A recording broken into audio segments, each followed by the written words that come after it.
Art Williams has spoken to many business groups throughout the years.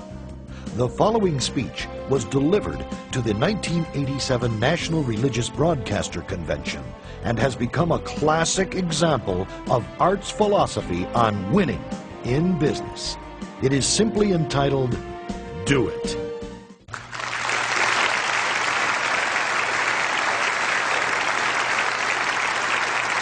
Thank you. Thank you, Jerry. And I tell you, I don't know if I've been this nervous in a long time. This is the most intimidating thing that I think's ever happened to me. An old dumb South Georgia football coach speaking to a bunch of TV personalities like many of you, many great evangelists in the audience, and who put me between Falwell and Swaggart on the same night just totally blows me away. But I'll try to give it my best shot. I was asked to talk to you about how to win in business. I think it's a good subject for you to think about because I believe business in America is in a crisis situation today. All you have to do is read the paper and every month see our trade deficit, and it's just a very depressing situation. And to speak to you about how to win in business, there's a lot of obvious things I could talk about. You first have to find a need. You've got to fill a need for a consumer out there. You've got to have a market. You've got to have somebody to sell your product or your service to. You've got to, if you really want to get big and win big, you've got to have a uniqueness. There's got to be something a little bit different from you than all the competition out there. But by far the most important thing you've got to have to win in business in these United States today is a very unique kind of mental toughness. I believe the difference in winning and losing in the free enterprise system is so small, it's almost too scary to talk about. You can do 99% of the things right in business, and yet if you don't possess what I call that winning edge, that mental toughness, folks, it's impossible to win.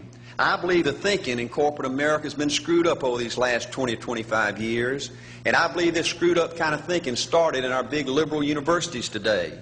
I believe a college degree in business from most universities today is not worth the paper it's written on. I just had a son graduate from the University of Georgia a few months ago. The reason I think that is because most of these professors in most of these universities today hadn't got enough common sense to get in out of the rain. They don't have any idea what it takes to win out there in the real world. They deal in a bunch of theory. These people have tried to fill up corporate America with this kind of thinking. These are the special people. If you're born rich, if you're born on the right side of the track, they rule you, the privileged class in America. If you're born poor from an average, ordinary background like I came from, they say you're supposed to give up all your big dreams and all your big ambitions and all your big hope. If you have a high IQ, they rule you brilliant. If you have an average IQ like me, they say you ought to drive a truck or be a janitor. Well, bull. That ain't the way. That ain't the way it is, and that ain't the way it ever was. They ain't nobody ever designed a test, nor will they design a test that can measure the heart of a man or a woman. The things that are unique to winning in business in America today are not outside artificial things like IQs, college board scores, college degrees, and stuff like that. The key to winning in these United States is what's inside a person. It's your integrity. It's your people abilities. It's your character. I believe in developing this winning edge. I've got 10 or 12 points that I won't be able to go over with you tonight, but let me just give you a flavor of what I think you've got to do to succeed in these United States. Number one, you've got to get excited. Folks, I don't believe anybody will ever tell you anything more important than this in winning in these United States. 90+% of winning in anything you try to do in America today, you've got to be excited. People in America won't follow or believe in a negative, dull, disillusioned, frustrated, dadgum crybaby. People want people that are positive and excited and enthusiastic and tough. The greatest definition I ever heard, I thought about this 10 million times when I wanted to quit along the way of a winner. This guy said almost everybody in America can stay excited for 2 or 3 months. A few people can stay excited for 2 or 3 years. But a winner will stay excited for 30 years or ever how long it takes to win. Another key to building this winning edge and this mental toughness is you've got to become a dreamer again.